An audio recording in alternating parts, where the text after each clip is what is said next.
काहे धोखा देके डीजे मनीष रक्सौल के भेंट पर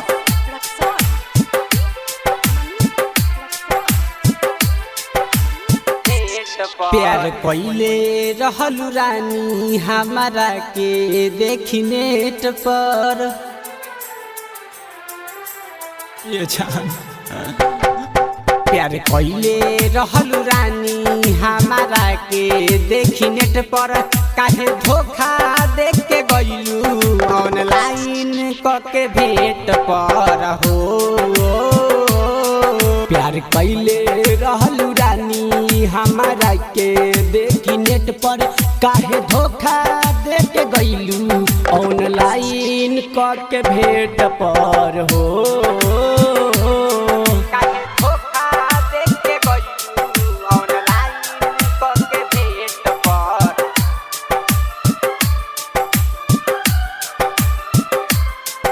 ऑनलाइन के भेंट पर डीजे मनीष रक्सौल काहे धोखा देके गइलू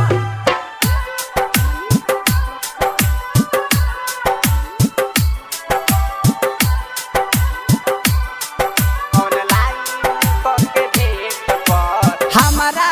से बात तू कइलू फोटो पर जानल कइलू पूरा यार मान सजैलू अपना तू प्यार में अपना तू प्यार में अपना तू प्यार में काहे तू कइलू ऐसे दोसरा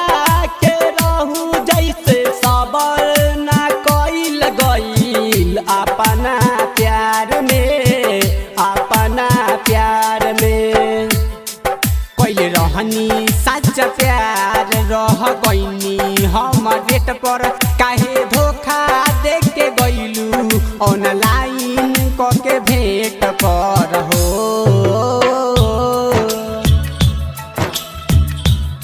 काहे धोखा देके गइलू ऑनलाइन के डीजे भेंट पर मनीष रक्सौल मनीष रक्सौल काहे धोखा देके गइलू माही मानिस अकेला काहे के देले धोखा दिलबर के मन भुला के अपना प्यार में अपना प्यार में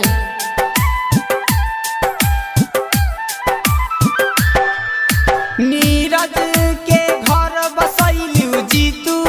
जितेंद्र के रोइलू सपना बेकार देखैलू अपना प्यार के अपना प्यार के घर के तू अपनैलू देख के मौका नेट पर काहे